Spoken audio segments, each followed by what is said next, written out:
Muy buenas. El día de hoy vengo a hablarles sobre el manejo de riesgo y hay aspectos médico-legales en cuanto a la máquina de anestesia. Bueno, primero que todo, debemos tener en cuenta que un manejo de riesgo exitoso comienza con la identificación de problemas que pueden tratarse para prevenir resultados pobres y pues continúa ya con lo que es la implementación de estrategias para minimizar las fallas. Sin embargo, los resultados adversos van a seguirse presentando sin importar los esfuerzos y las buenas intenciones que se tengan, entonces va a necesitarse un proceso de respuesta para garantizar la seguridad del paciente y del personal médico. Bueno, en cuanto a los elementos del manejo de riesgo en anestesia, el objetivo principal de un programa de manejo de riesgo es evitar pérdidas financieras, pues evitando estos problemas de manera anticipada se va a reducir lo que son los problemas económicos. Existen diferentes metodologías cuantitativas como la evaluación de probabilidad de riesgo o análisis de modo falla-efecto con el fin de reducir y estimar el riesgo.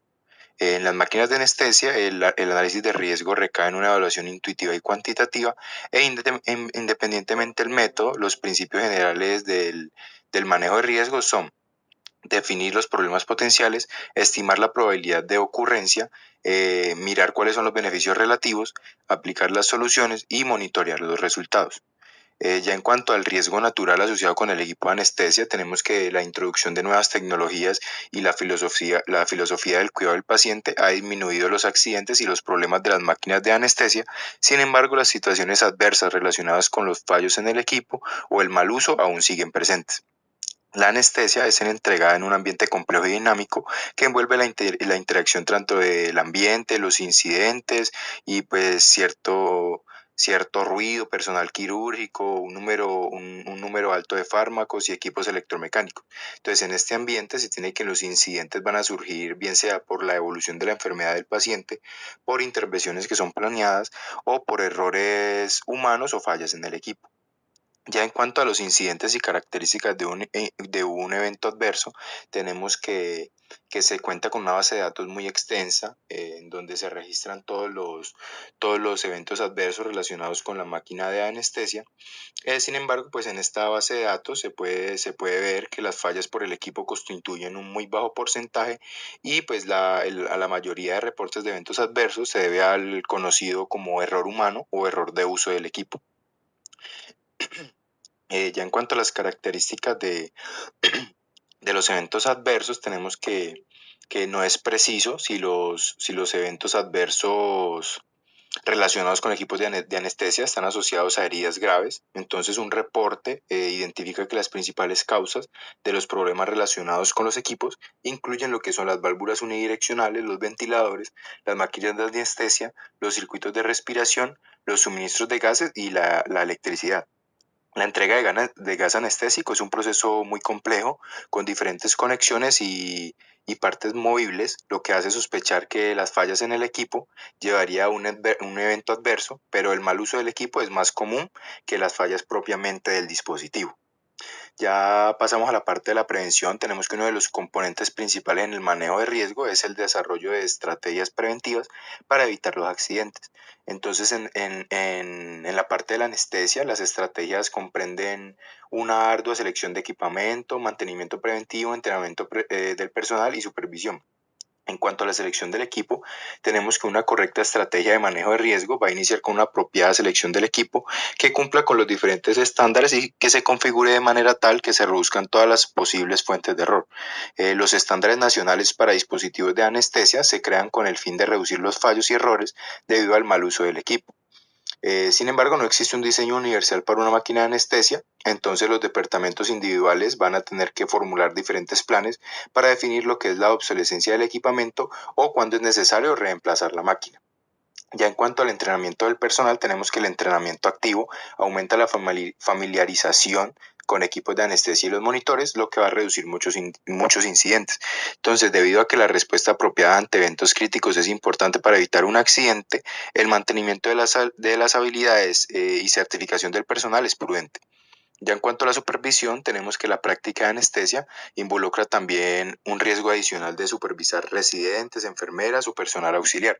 Esto puede convertirse en una tarea ardua que requiere la evaluación de las habilidades individuales, el juicio y la habilidad que tenga cada persona pues ante una tarea determinada.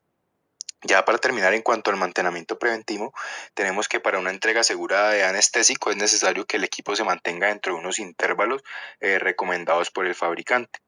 En cuanto a la preparación preoperativa, se incluye lo que es como la preparación con el historial del paciente. El paciente debe prepararse adecuadamente antes de entrar bajo los efectos de la anestesia y el anestesiólogo debe estar familiarizado con el equipo auxiliar y principal.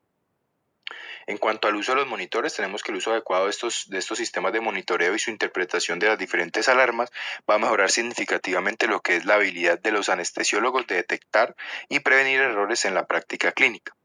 En cuanto a la compensación por factores de estrés, tenemos que existen numerosos factores distractivos y de estrés durante la práctica de la anestesia y pueden llevar a errores durante esta práctica. Estos factores incluyen lo que son la fatiga, el hambre, el aburrimiento, la presión, las interacciones interpersonales, la multitarea, pues diferentes personas haciendo diferentes tareas, el ruido y otros factores. Ya en cuanto a la respuesta, tenemos una parte de recuperación, entonces que debido a la complejidad de eventos durante la práctica de anestesia, se busca identificar y resolver incidentes simples antes de que se conviertan en incidentes más severos. Aquí hacemos como referencia a lo que es romper la cadena. Entonces, cuando nosotros identificamos un incidente simple y lo solucionamos, le aplicamos la estrategia, vamos a evitar que ese incidente simple se convierta en lo que es un evento severo. Ya en cuanto a la respuesta administrativa, tenemos que es necesario hacerle un seguimiento al paciente, comunicarse con la familia, realizar diferentes procedimientos administrativos e investigar, investigar el procedimiento. Entonces, en el pasado se ha perdido mucha evidencia sobre accidentes, pues se ha perdido mucha información debido a que no se sabe administrar de una manera correcta.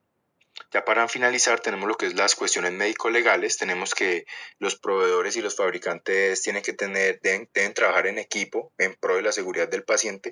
Sin embargo, el sistema médico-legal de los Estados Unidos ha impuesto contratiempos en esta relación. Entonces, por ejemplo, ahorita un demandante, que uno que está demandando una mala práctica de anestesia, puede tener al fabricante como defensor durante el proceso. Ya la responsabilidad del producto ha envuelto diferentes garantías para reclamar sobre efectos del producto de diseño y estas garantías definen los que son las responsabilidades del fabricante, incluyendo circunstancias en las que el producto se espera que funcione y especifica también abusos sobre el producto que niegan la responsabilidad del fabricante.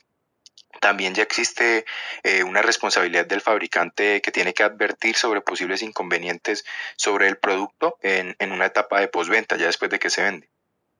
Algunos factores que disminuyen la responsabilidad del fabricante pueden ser las modificaciones del equipo por parte del usuario o el uso inadecuado del producto. Entonces, por ejemplo, que una máquina de anestesia se use con un propósito totalmente diferente con el que fue diseñada. Y eso es todo. Muchas gracias.